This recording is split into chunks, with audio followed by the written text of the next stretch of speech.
माझी.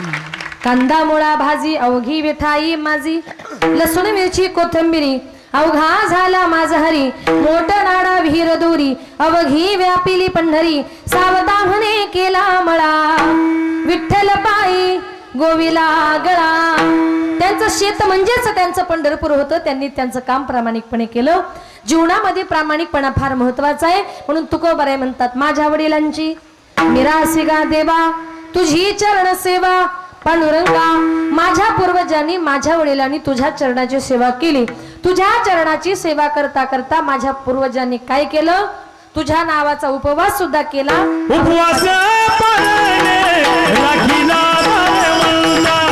उपवास पारणे राखीला दारवंटा, केला भोगवटा आम्हा लागी. तुकोबाराय म्हणतात, आमच्या वडिलांनी तुझ्या नावाचा उपवास केला. उपवास या शब्दाचा अर्थ काय? एखाद दिवशी जर उपवास असला, उपवासाच्या दिवशी आपण काय खातो? खिचडी, फळ, संध्याकाळी भगर आमटी खाता ना.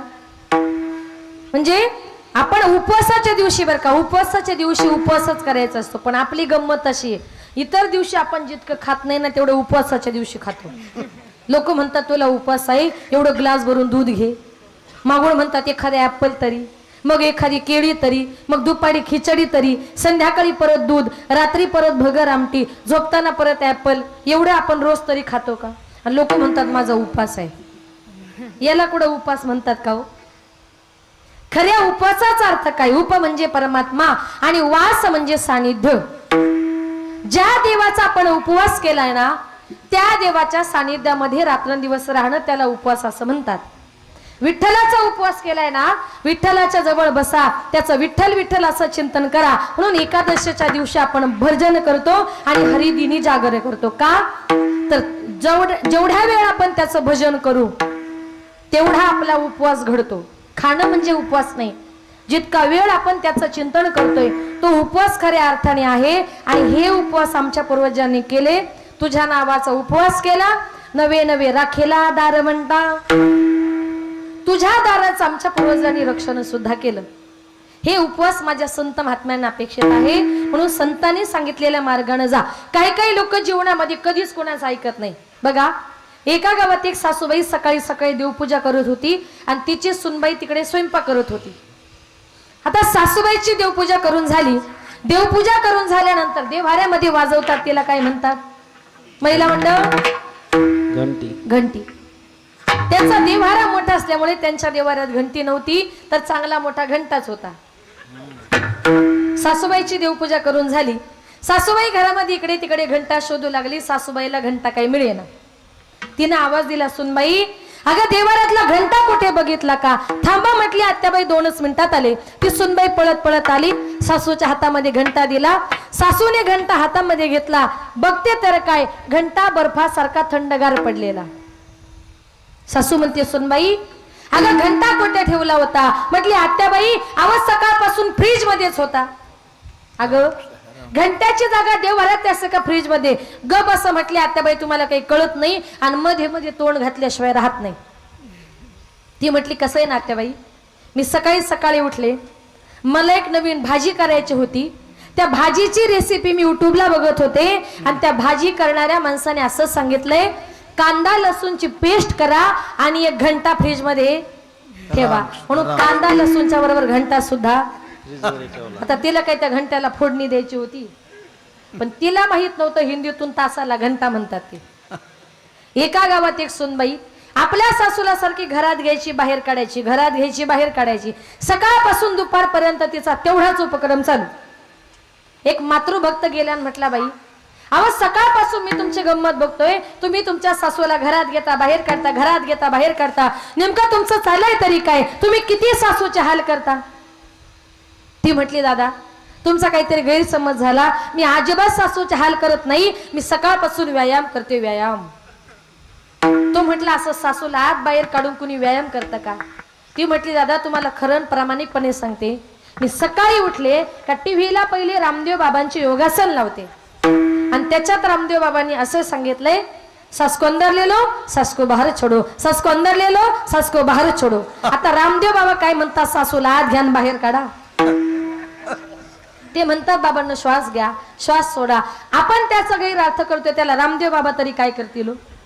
म्हणजे जीवनामध्ये काही काही लोकांना काही कळत नाही, ती दुसऱ्याला विचारायला जात नाही. ती उलट म्हणतात माझ्यासारखा शहाणा या जगात नाही. पण अशी माणसं जीवनामध्ये कधीच प्रगती करत नाही. उलट सांगा मला जे येतं ते खूप कमी येतं. माझ्यापेक्षा कितीतरी हुशार माणसं या जगामध्ये आहे, त्या दिवशी तुमची प्रगती झाल्याशिवाय राहणार नाही. म्हणून संत महात्मे कधीच चुकीचा मार्ग दाखवत नाही. भगवान परमात्म्यानं आपल्या भक्ताच्या उद्धाराकरता वेगवेगळ्या प्रकारचे अवतार धारण केलेले आहेत.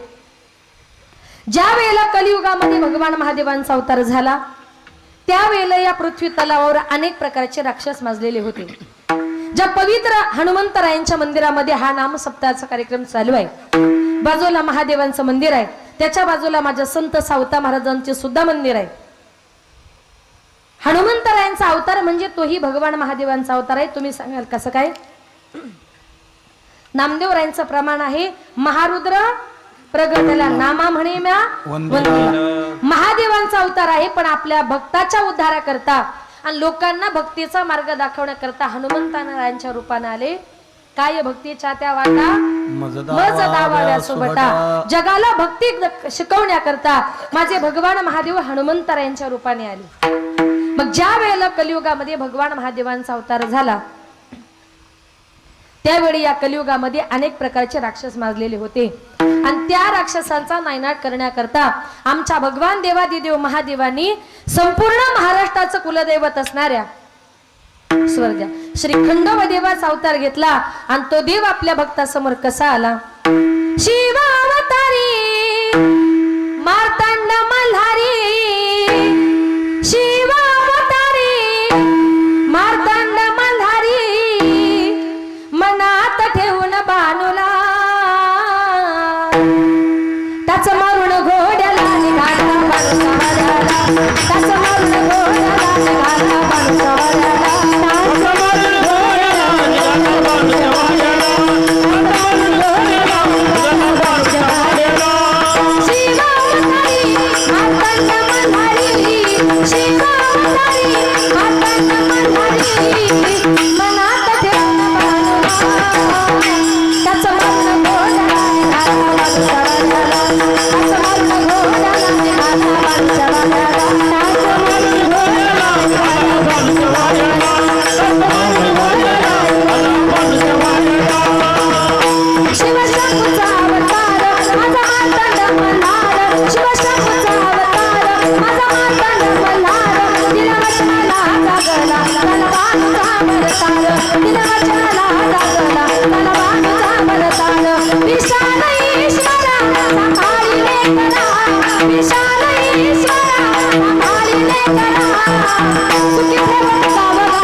असं वाटलं ना थोडं गोंधळ केल्यासारखं.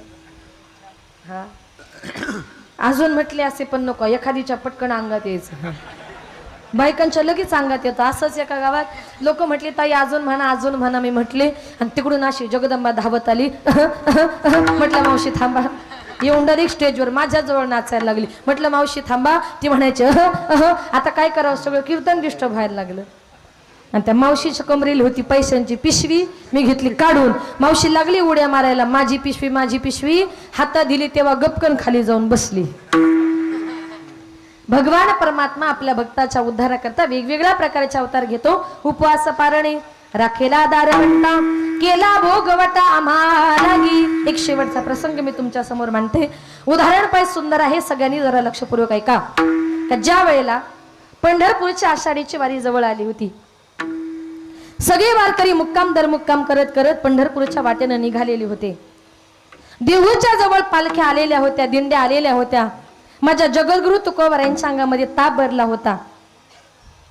तुकोबारायांचं शरीर तापानं फणफणलं होतं आणि तुकोबाराय देहूच्या रस्त्यामध्ये येऊन बसले होते.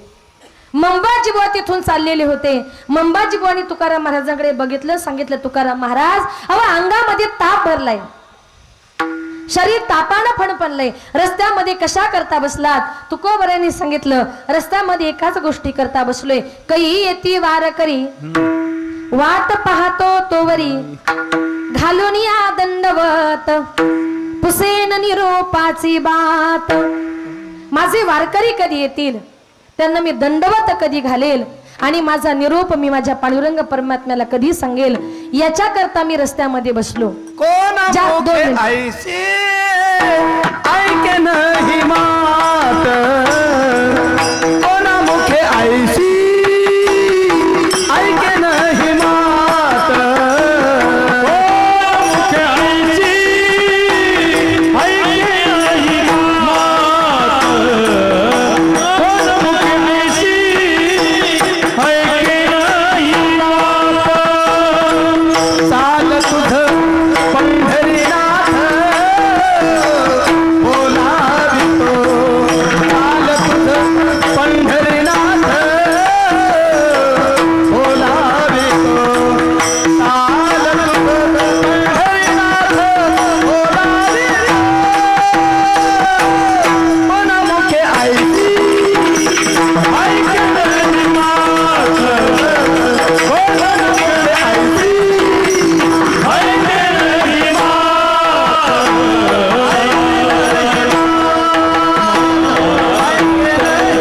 एका गोष्टी करता बसलो, माझे वारकरी कधी येतील, माझा निरोप मी त्यांना कधी सांगेल.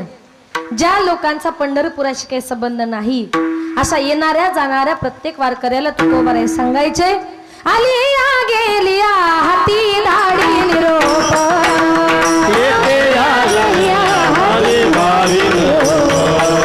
पंढरपुरी आहे माझा माया बाबा,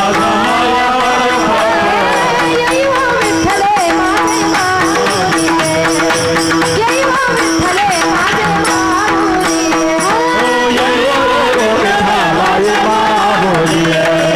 येई हो विठ्ठले माझे माऊली.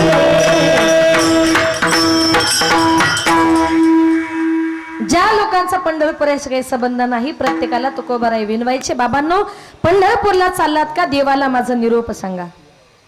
एका वारकऱ्याच्या जवळ तुकोबाराय गेले. तिथे 10-15 वारकरी मंडळी जमली होती आणि तुकोबाराय त्या वारकऱ्यांना सांगतात माझ्या अंगात ताप भरलाय, मी पंढरपूरला येऊ शकत नाही, पण माझ्यावर एक उपकार करा. एवढा करा उपकार, सांगा देवा नमस्कार, माझी भाकावी करुणा विनवा पंढरीचा राणा. तिथे गेल्यानंतर देवाला जरा विनवा, नुसतं विनवू नका.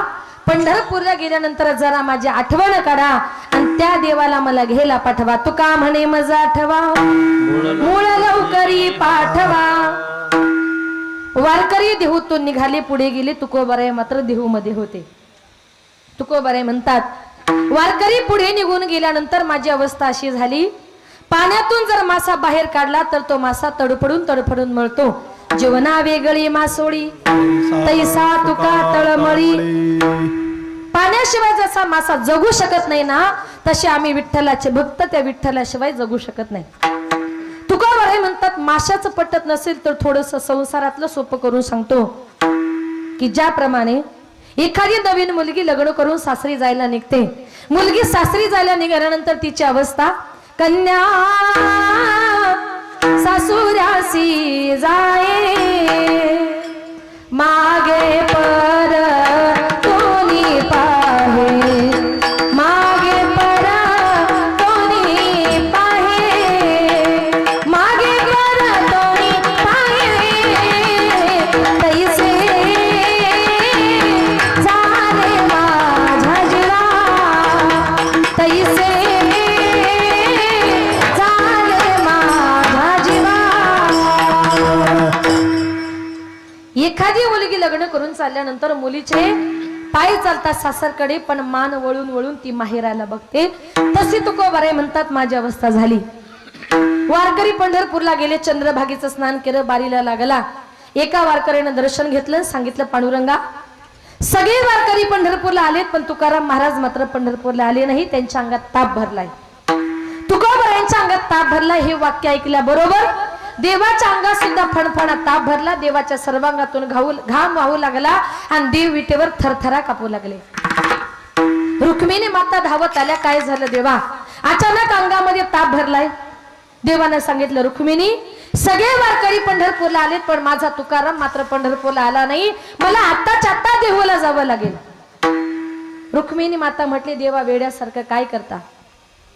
पंढरपूरच्या आषाढीची वारी आहे. लाखो वारकरी मुक्काम दर मुक्काम करत करत तुमच्या दर्शनाकरता आलेत, आणि तुम्ही जर मंदिरात नसाल तर देवा यात्रेला अर्थ राहणार नाही. एकादशी होऊ द्या, बारशी होऊ द्या, काला होऊ द्या, आणि काला झाला का तुम्ही बिनधास्त पंढरपूरला जा. देव सगळं काही सहन करू शकतो, पण आपल्या भक्ताचं दुःख देवाला मात्र सहन होत नाही. देवानं सांगितलं, गरुडा इकडे ये. काय देवा? आत्ताच्या आत्ता देहूला जा आणि तुकोबारायांना आपल्या पंखांवर बसून आत्ताच्या आत्ता पंढरपूरला घेऊन ये. मनाच्या वेगानं गरुड देहूच्या आकाशाकडे झेपावला. तुकोबाराय विठ्ठलाचं चिंतन करण्यामध्ये मग्न असल्यामुळे गरुडाच्या पंखांचा आवाज तुकोबारायांना आला. गरुड येतो फडात का रे, नाभी नाभी म्हणे त्वरे. गरुडाच्या पंखांचा आवाज आल्याबरोबर तुकोबारायांनी वरती आकाशामध्ये बघितलं. तुकोबाराय विठ्ठलाच्या चिंतनामध्ये मग्न असल्यामुळे माझ्या तुकोबारायांना गरुडावर बसलेले पांडुरंग परमात्मा भासू लागले आणि तुकोबाराय नाचून गाऊ लागले. पिवळा पितांबर कैसा गगनी झळकला, पिवळा पितांबर कैसा गगनी झळकला, पिवळा पितांबर कैसा गगनी झळकला, पिवळा पितांबर कैसा गगनी झळकला.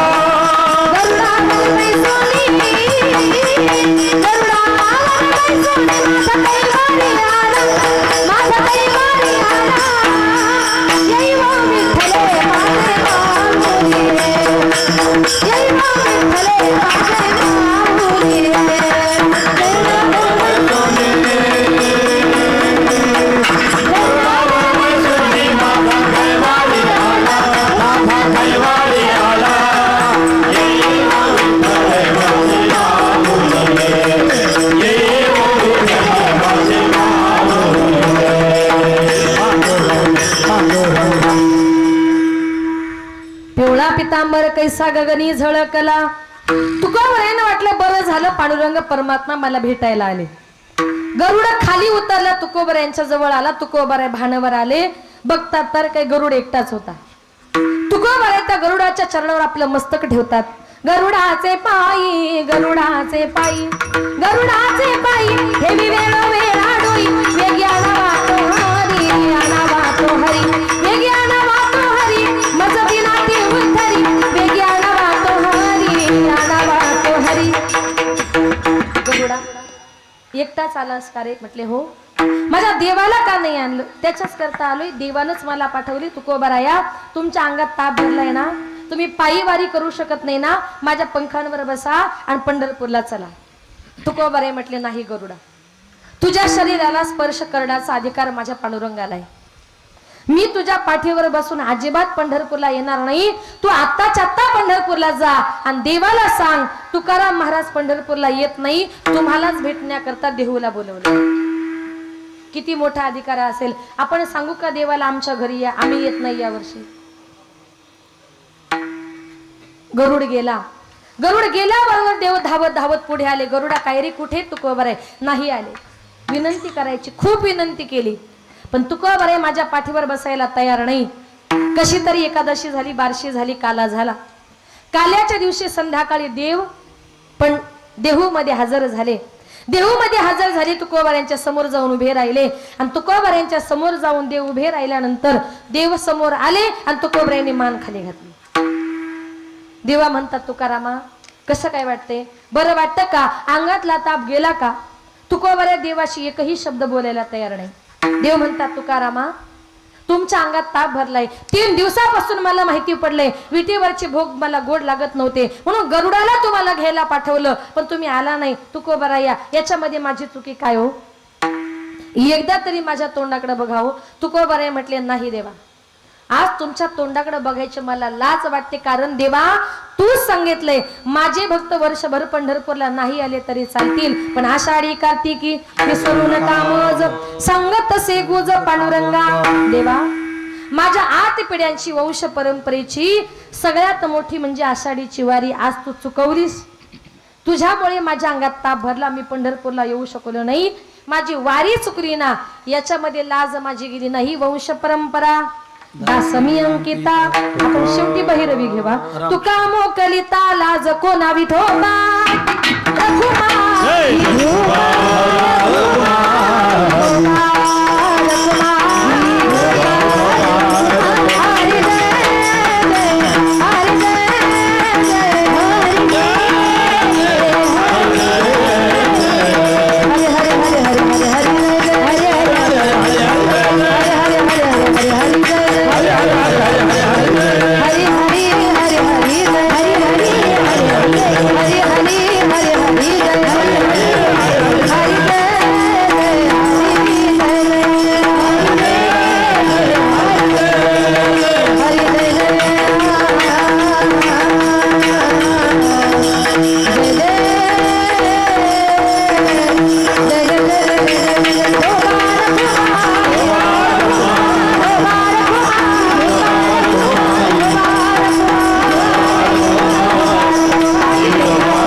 ज्या छत्रपती शिवाजी राजांनी हर हर महादेव गर्जना करत उभा महाराष्ट्र घडवला, त्या राजांचं गुणगान आपण केलं पाहिजे.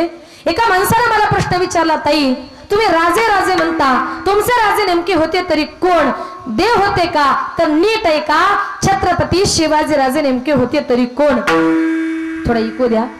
विजय सारखी तलवार चालून गेला, विजय सारखी तलवार चालून गेला, निधड्या छातीने हिंदुस्तान हलवून गेला, मुठभर मावळ्यांना बरोबर घेऊन हजारो सैताना नडवून गेला, आणि स्वर्गामध्ये गेल्यानंतर 33 कोटी देवांनी ज्याला वाकून मुजरा करावा ना, असा एकाच मर्द मराठा माझा शिवबा होऊन गेला, शिवबा होऊन गेला, शिवबा होऊन गेला. हर हर महादेव, हर हर महादेव, हर हर महादेव. गिरिशी खरी किरीटा परी लहरी भगवा ध्वजा, गिरिशी खरी किरीटा परी लहरी भगवा ध्वजा,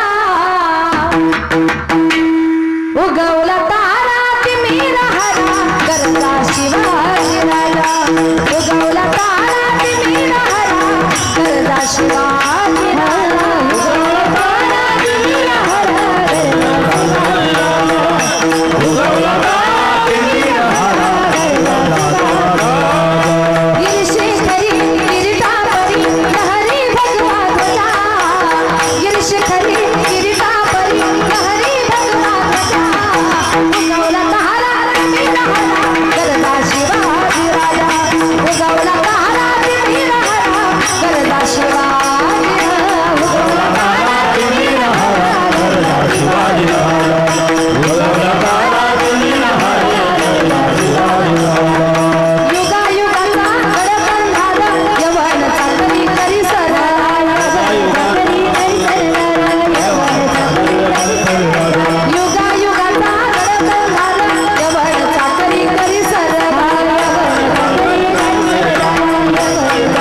आज या ठिकाणी आपल्या या श्री क्षेत्र सावरगाव खुर्द या ठिकाणी चालत असलेला समस्त तरुण मंडळ, गावकरी मंडळी सर्वांच्या सहकार्याने हा नाम सप्ताहाचा कार्यक्रम मोठ्या आनंदानं, मोठ्या उत्साहाने या ठिकाणी चालू आहे.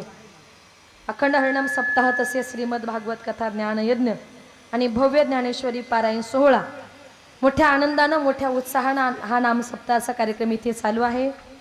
या सप्ताहातील 7व्या दिवसाची कीर्तनरूपी सेवा, कीर्तन पुष्प गुंफण्याकरता या ठिकाणी माझ्याकडे आलं. ग्रामस्थांचे पुनश्च एकदा मनपूर्वक आभार. या कार्यक्रमाचे मार्गदर्शक आमचे आदरणीय हरिभक्त परायण वेदशास्त्र पठण असलेले आमचे पंडित महाराज डाके.